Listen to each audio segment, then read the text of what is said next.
The Tyler Shough era is here, whether you like it or not, whether you're a Spencer Rattler fan or Jake Hayner fan, if you just want Jameis Winston back. You got to deal with it, baby. Tyler Shough era is here.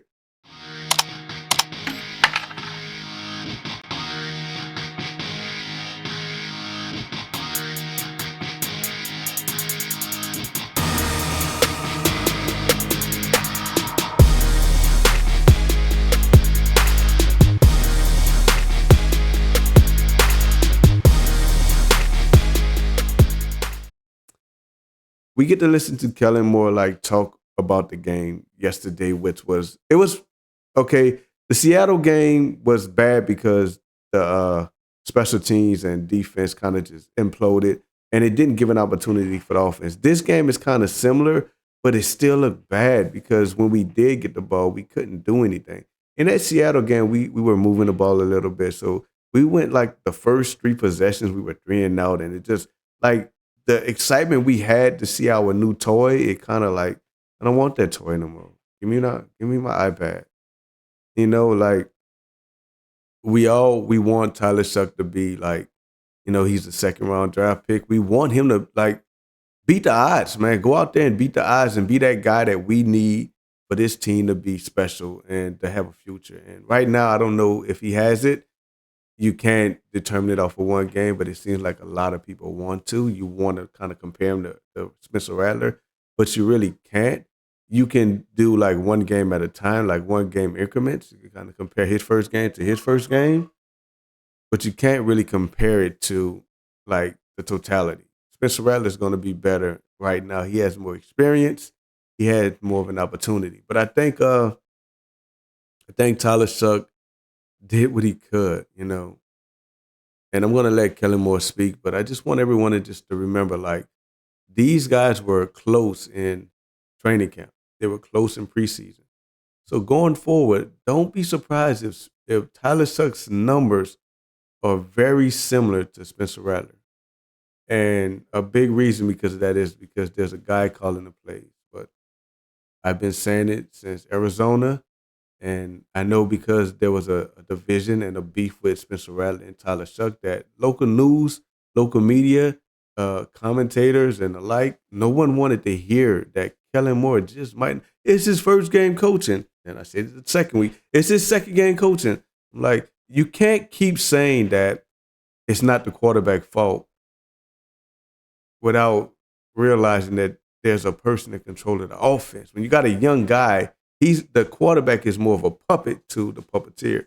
But I'm not going to go into that. I'm going to let him just explain himself. But I'm glad to see local media and the likes of others coming around to realize that we've been fighting with the quarterback, but it was this guy right here. Here we go. Played really well. We didn't take advantage of the opportunities when they were presented, and so we got a lot of growth opportunities coming out of this game. We got to get better collectively as a group, and so we got a lot of work to do. But our guys, I think, are still working really, really hard. They're battling. From a medical perspective, Tolly has a high ankle and Jack Stoll has a high ankle, so those will be week to week. We'll see. Probably gonna be tough to play this week, but we'll see. I want to apologize. I know what we come here to hear. I had the timer set at the wrong spot, but man, let's talk about what happened with Tyler Shough. This is what we're here for. We're here for Tyler Shough, man. We're here for the quarterback. Okay, let's go. Kellen Moore, talk to me. What was takeaways from just like the review of Tyler's first start? Yeah, I thought there were some positives. I thought Tyler had good command. I felt like he was in control. Obviously, at the end of the day, we just didn't get enough ops. He had 35 snaps because, obviously Taysom played QB a few snaps. I felt like there's some positive things in there. I thought the end of half drive, really, really good drive, really good example of him. Made some big-time throws.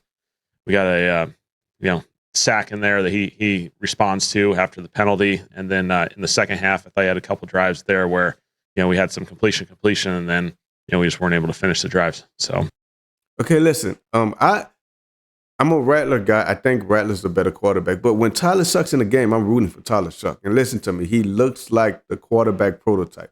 6'5", big body guy with a live arm. We want this guy to succeed. If this guy succeeds, we get a good 8-9 years out of him, and that works if he's good. But the thing is, I'm not going to gaslight the fans. I'm not going to be here. Listen, man. Y'all, those of you that all watch my channel, I'm not the biggest channel, but I'm growing. I'm brick by brick. We building this thing up, man. You if you've been here, you heard my takes, and you hearing now that local media and other guys, they're taking some of the things that we've already been talking about. Listen, I'm not involved in anything like that. I'm no one special. I watch the game, and I'm trying to give you guys an unbiased opinion of what's going on and what I'm hearing. Sure, I'm from the city, so yeah, I have maybe a minor connection. I don't have any big connection. I don't talk to Elvin Kamara, but I may talk to Lance Moore. Who knows? I don't know. But hey, this is what I need you guys to realize, that Tyler Shough is not a bum. He's an NFL quarterback. He can make it in this league. The problem is we have a play caller that doesn't know what he's doing. But I'm gonna let him finish, man. Look, I've been on this for a while, so everybody else on this, so now I'm gonna say it out loud. But watch my other videos. Go back all the way to Arizona. If you see a video with me talking about Arizona, you'll hear me talking about why our coach who went to the podium saying that he just didn't want to put us in position. He didn't want to put us in a bad position in the 2-minute warning. Why he didn't want to use one of his timeouts in the 2-minute warning. Nah, buddy, you forgot that you were the head coach. But all right, man, he's a young guy. He only coached 9 games. He's going to make mistakes. But is he ready to head coach and play call at the same time? I don't think so, but let's go. I thought there were some trends going upward. I really like Tyler's performance, and so obviously we got more steps to go as we go through that journey. But I think something he can build on. What are like kind of the hurdles for Devon Bailey to get more consistent playing time? Why isn't Devon Bailey playing, man? What are we doing? We traded a 4th-round pick for him, and we're not playing him. He has sure hands. He's our only real big body besides Juwan Johnson, who can't catch. Again, dropping another pass that we needed. Look, man, I'm not happy being 1-8. I know it's a rebuild. We're not happy. Coach, we're not happy. Players, we're not happy. Those of you watching the video, you're not happy. We got to start letting them know we're not happy, man. Look, we're not just going to blame Tyler Shough and Spencer Rattler, man. Some other players need to be blamed, man. The tight ends, the running back. Why is Alvin Kamara still a running back 1? He's no longer a running back 1. And if he is, we're not calling the right plays for him. We're not blocking for him. What are we doing here? There's a high draft pick investment in him. Yeah. Obviously, we got to get him on the field. Obviously by situational football, we got to get down the red zone so we can utilize them down there. Certainly, that's a big factor. We got to get in some flow and some offense so we can play in some of those situations. And so, obviously, not my best part of this. I got to do a better job of giving him those opportunities, and he's doing a good job though. Weeks with the run game not being able to get to 100 yards. Yeah. Yep. What's been the biggest hurdle for you? Yeah, the biggest thing is we got to do better on first down. We got to do a better job in first down runs, create efficient runs so we can keep running the football. 2nd and 8, 2nd and 10. When you get a 2-yard run on first down and the team goes to dime, and now you're playing in some passing situations, it becomes challenging. And so we got to execute at a higher level. Got to look at it from a schematic standpoint. How can we improve ourselves? Certainly, I have to do that and put ourselves in better situations to be successful because we're not getting it done yet. The thing maybe that's been most in the way in terms of being able to get those first down runs started, those 2-yard runs and things like that. Yeah, I think all aspects. Starts with the scheme. Are we giving ourselves the best chance, best angles, best design? And then secondly, are we able to execute it at a high enough level? And so there's a lot of things that go into that. Run game involves every single person on the field. And so that's an important part of it. Okay, that's another problem that we've been having all year long. It's not just because of Tyler Shough. It's not because of the injury to Eric McCoy. We've been having trouble with running the ball. And what that leads to is long third down. See, I think Spencer Rattler was like 15% in third down conversions. Like that's not good. And we saw it yesterday. Like our first 3 possessions, we weren't able to convert a third down. We were blaming Spencer Rattler for it because he was the quarterback. Tyler Shough only has 1 start, so we can't really blame him. But I also want to put this out there for you guys, and it's going to get out there eventually because I'm the guy. I'm going to put it out there. And they watch these smaller channels because like getting ideas and being a content creator. Like I do other content, a game as well. I have a lot. Sports. I'm new to sports. I have more thinking. Like I do a lot of political content, religious content, but this sports content I'm doing now because I'm more involved in it. I have a lot more time. But the bigger creators, they watch the smaller creators and they get their ideas and they take their ideas because they have bigger, more production. They have more money to install with their ideas. So don't be surprised when you are watching a smaller creator such as myself or another creator that may be small that's getting like hundreds of views. Then you see a bigger creator with tens of thousands of views and they're taking the very same topic. Just notice the dates and the timelines of when things are said, and you'll begin to see what I'm saying. But Kellen Moore has always had trouble with converting because we have our wide receivers running 6-yard stick routes on 3rd down and 7 because he's expecting them to break a tackle instead of running an 8-yard route or a 9-yard route or a 10-yard route. They're running 6-yard routes on 3rd and 8s or 3rd and 7s, and we're not converting 3rd downs.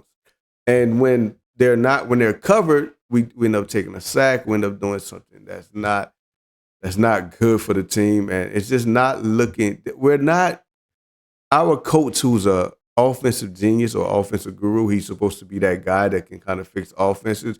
He's supposed to be one of the architects of helping Philadelphia, helping San Diego, part of the Cowboys. But he's not doing that with these guys. Like, I have an issue with the practice schedule. I have an issue with us coming in the afternoon to practice instead of getting up early in the morning to practice. Just because my coach said out of his own mouth that he wants to work late. I mean, he has to sleep in late. Like, that's like I was always brought up. Like, I'm a hustler by nature. I was brought to work 16, 15, 14, 13. Go out there and get it however you can. Like, I joined the military as well as a military veteran. It's not what I'm doing now. And when I started my own businesses, we work early. We get up and we work and we grind. This is how you work. And I like that never sat well with me. And I'm surprised no one's calling him out. And right now, if I got to be the first one to do it, to give the bigger content creators the cojones to talk about Kellen Moore, like saying that he would rather sleep in. No, that's laziness, bro. Get your butt up, man. Get them boys out there. We don't deserve rest right now. Yes, I like the players' coach mindset, but the players' coach needs to win games or show me progress. We're evaluating talent. It's a rebuild year, so I'm cool with that. But there should not be regressing in week 9. We're regressing in all facets of the game. Our offense has regressed. Our defense has regressed. The only thing that looks like he's gotten better is Blake Groupie, and he was getting a mouthful during the beginning of the year. So right now, man, Kellen Moore, you got to work on what you have to work on, buddy. We're 9 minutes into this video, and I'm not satisfied with anything you're saying right now. You are the problem right now. Spencer Rattler fans are going to blame Tyler Shough because he didn't look great. He didn't look bad. He wasn't the problem. And isn't that familiar? The quarterback didn't win or lose the game. Haven't we heard that before? Like halfway through the season, like has the team established like an identity and like there are a handful of things that like you can hang your hat on? Like Nick Underhill. Okay, I'm not even going to put myself back on camera for this one, but Nick Underhill, man, this is one of the best questions, and I'm going to end this video after this question. Now, matter of fact, I'm going to rewind it so you can hear exactly what he said. I love this question because this team does not have an identity, and after 9 weeks, you expect to be like, even if you're not executing properly, I still should know what you are. I have no idea what this team is right now. Great question, Nick. Through the season, like has the team established like an identity and like there are a handful of things that like you can hang your hat on? Like what would those things kind of be? Yeah, I think I think our guys play really, really hard. They play fast. They play physical. I love the effort that our guys play with. We got to play more consistent, fundamental football. And I think that's the thing that kind of jumps out to us. And so, we've done a good job of protecting the football, except for the last couple of weeks. It's kind of become a little bit of a trend. So we got to nip that. And then, we got to find a way to run the football. If we can run the football, a lot of things come off of that because obviously the way we're built, we need to be able to execute in that capacity. And then, defensively, we just got to have consistency. We thought Tampa game was a really good game. Thought we really did an excellent job of knocking out the run game. And so, the game sandwiched on either side of that probably didn't execute to the standard that we want. Man, this man just put out the biggest word salad, the consistency. And no, you're not. You gave us a vague answer because he put you in a corner And this was your opportunity to tell me that you were a coach. See, one thing about Sean Payton, those of you that watch my streams, I stream the games live on TikTok. Every Sunday, I'm streaming the game live on TikTok. Our audiences feel the chat is live, and we go off on TikTok, and we talk about the game. And one of the things I kept bringing up is that he's no Sean Payton, man.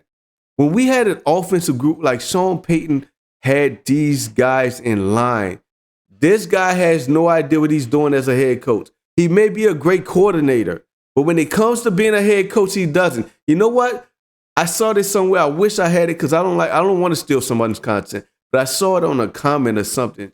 Wow, earlier this morning, someone said that Halloween is over, but Dennis Allen still has on his Kellen Moore mask because he's acting just like Dennis Allen right now. That's Dennis Allen right there. That guy right there. I want to point to him.